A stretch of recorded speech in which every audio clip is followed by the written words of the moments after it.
All right, and we're here with another Fashionable Frequency interview. We're here with Bae, fresh off the plane. You were in DC, right? Yeah, I was in DC. Okay, tell us about that. I had a show out there last week, and then Afro So Real, she invited me out again this week to be a part of like this all girls show, and it was a really cool experience. Oh no, definitely.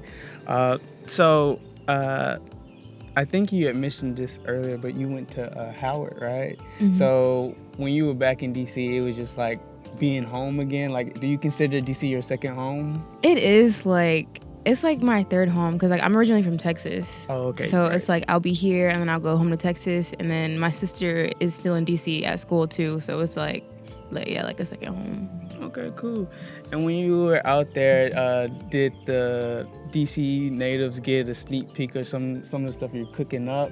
Or? Yes. Yeah, like I did some unreleased songs and they were really messing with it. Like one thing I like about DC is that if they don't like you, like they're not gonna act like they do.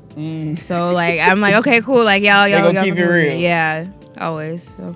Okay, that's what's up. That's what's up, man. And I've been listening to some of your music for quite some time. How would you describe your sound? I would say like I'm like an infusion of like pop and like rap, R&B, but like all like edgy. Like my word for it is cute. Mm-hmm. So yeah. All right, yeah. So it's like you never know what you're gonna get. It's a different mix, just depending on how the beat speaks to you. Yeah, literally Okay. every time. Okay, that's what's up. I know last October you had dropped a music video for Pipe Down. Could you go into detail as to what was the inspiration behind like the storyline in that? So Pipe Down is about some friends that instead of kind of like being real and just kind of being like, oh, you're doing something that we don't like, or oh, we're not really rocking with you no more, they just kind of like didn't say anything. And I think it was because I would be like, I didn't like what you did, like, and I'll always say something, and they never did. So we just didn't like mesh well anymore. And so I was just like, okay, like pretty much like forget y'all, like I don't care, and I'm gonna make a song about it, and it's a good song. So then Yeah. the Harley Quinn idea, like it was Halloween, like I love Harley Quinn, so I was kind of just like, she's kind of like very like misunderstood, like protagonist, antagonist, like so I just kind of like 2 days threw it together. I was just like, I want to shoot this for my birthday, like let's have it edited in 2 days, Halloween, like. Your birthday's on Halloween? My birthday's the 29th. Okay. So like we were like shooting the 28th, the 29th, and then the 30th, and then we dropped it on Halloween. Oh, wow. That's a quick turnaround. Yeah. So are you also working behind the camera too, or do you just have the vision and like you're more so in the editing scene? Or is it just like all encompassing? It's like all encompassing. It was like me, Info, and my friend that was in the video. It was just us like putting it together. Okay. Info Black, right? Info Black. Right. I also see him as a producer for a couple of your songs too. So Yeah. You guys been cooking up, and those were some of the unreleased you were performing out in DC. Yes, actually. I performed like this. It's like a R&B, like it's like R&B song that he produced, and then some of the other songs are by Sauce Keys, one of my favorite producers from out here too. Okay, that's what's up. That's what it look like. It's too bright out here. Yeah, it's a little bright. It's a little bright. It's okay. It's a sunny day. It's a beautiful day. Yeah, now I'm soaking it up. Yeah, no, I figured why not change up the scenery? You know what I'm saying? But getting back into it, you said you had an R&B track, and you have an infusion of different sounds that go into what makes you Bae. In that process of creating, a piece of art, like what are you looking for? Like what is that inspiration? Like kind of like what am I thinking when I go into it? Yeah, because like it's all kind of different and unique. Like I hear the differences between like Pipe Down and even one of your other songs like Midas. So like what sticks out to you and like in the beat selection and like, oh, I'm going to talk about this? Because you just even mentioned like the R&B song. So like, what spoke to you in that moment was like, I got something for this. What? Okay, so Info was making the beat, and it was just very like dramatic and kind of like, it sounded like kind of like a movie, like just very like movie, like dramatic. And so like the song is kind of like just about like being like not perfect, but just like honestly trying, and regardless of like trying, just kind of getting like the short end of the stick sometimes. So like it's just like this like very dramatic, like, oh, they did me wrong, like type of vibe. And like I went into it like I didn't know like what I was gonna make on that song. It just kind of like, it just comes out like, and sometimes like sometimes I'll be angry and then I'll like make Midas, like Midas. I was like, I kind of want to do like a SZA type like R&B song, and then that song like the words just started flowing out, and I was like, okay, like this is what we got now. Okay, keep it going. Yeah. So do you write a lot, or is it more so just freestyling in the moment? More now, it's been a lot of freestyling. I feel like it's a lot more like spontaneous and like emotional when I do it right then and there. But like if I get a beat and I'm like I want to use this beat, like let me sit on it, then I'll write something. No, that's definitely dope. So the R&B track you just cooked up, that's all like in the moment. Yeah. Okay, that's what's up. And Midas, that was also in the moment. Midas was in the moment. Yeah, I was like, I literally had work at 5 a.m. I was recording that song from like 12 a.m. to like, I think I was like 5 minutes late for work that day. Like because I was like recording, like saving, like I'm like, what the hell? Like I've never made a song like that before. Before I was just kind of like rapping. So then when I was making that song and I was like singing and it was like cool, I was like, okay, like okay. Okay, so how long have you been making music? I would say I probably first started using FL Studio in like 2019. Okay, 2019. And then when was that break where you became more experimental with your music, going from like just straight rap to trying something like Midas or any of the other songs to date? Well, I got into a car accident, and the car accident kind of like put my life in DC on pause. Like I was playing lacrosse and going to school out there, but I had a concussion. I couldn't play lacrosse, so I was just kind of like sitting down, like with all these emotions, and then I just started like singing.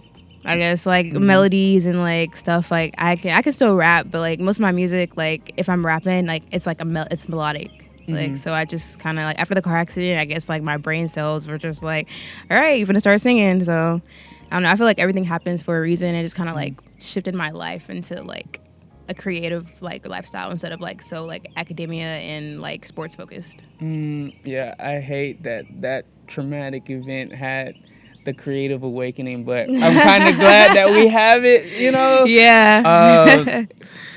Man, that is I don't even know how to move from that, but I'm a Scorpio, so like most of my growth comes from like death and rebirth, like type of like. So yeah, I'm used to it. I'm like, okay, cool. Like I know I'm destined for something, but it gets a little tough sometimes. Yeah. So how do you kind of build a strong mindset behind that? Like always, well, I don't know if it's always, but like going through those challenges and then coming out of it, is it just like looking at the glass half full, or is like it's always gonna be bright at the end of the tunnel, so let me just push through? Like how do you cope with that? Honestly, wrestling. Like I wrestled in high school, and they were like, you can do anything for 1 minute, and just like the like wrestling community is very like inclusive. Like they're very like on your ass, like do what you need to do, but also just like if you need somebody like family, like I got your back. And they just kind of like, when I was in a really low place in high school, they just had my back and they pushed me, and then I just kind of always carried those same like that same thought process and the same values like into like my adult life. Okay. And do you still wrestle?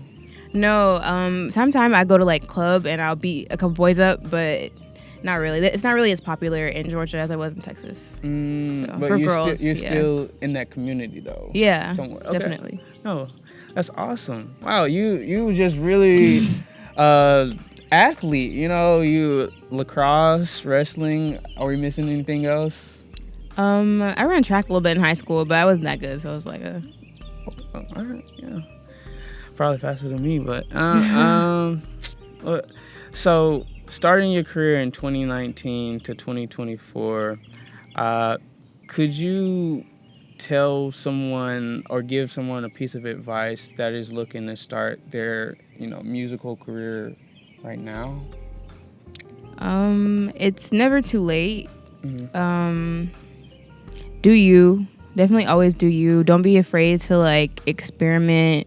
Figure out exactly like who you want to be and what you put out so that you can like stand on that, because it won't really matter what anybody else has to like say when you like know how you want to present. Like, not saying don't take like advice and like constructive criticism, but just like if when you know what you want to put out, it's hard for people to like change your mind on who you want to be or what you want to look like when you have an idea set. No, absolutely. I feel like you should always stick to your vision and take that constructive criticism, right? Because, we all need a little nudge to kind of help us get to where we want to go, and need a team of support, for real, for real. So with appearance, you perform and stuff, and there's this character of Bae.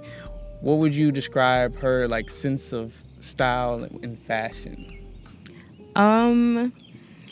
Somebody told me that I dress like a sexy Tomb Raider, and I just haven't been able to unsee see that. Like yesterday, even my outfit, I was like, oh my god, like it's always giving like sexy Tomb Raider, maybe like a little like all emo, edgy, like fishnets, boots, like something like cute, short, like.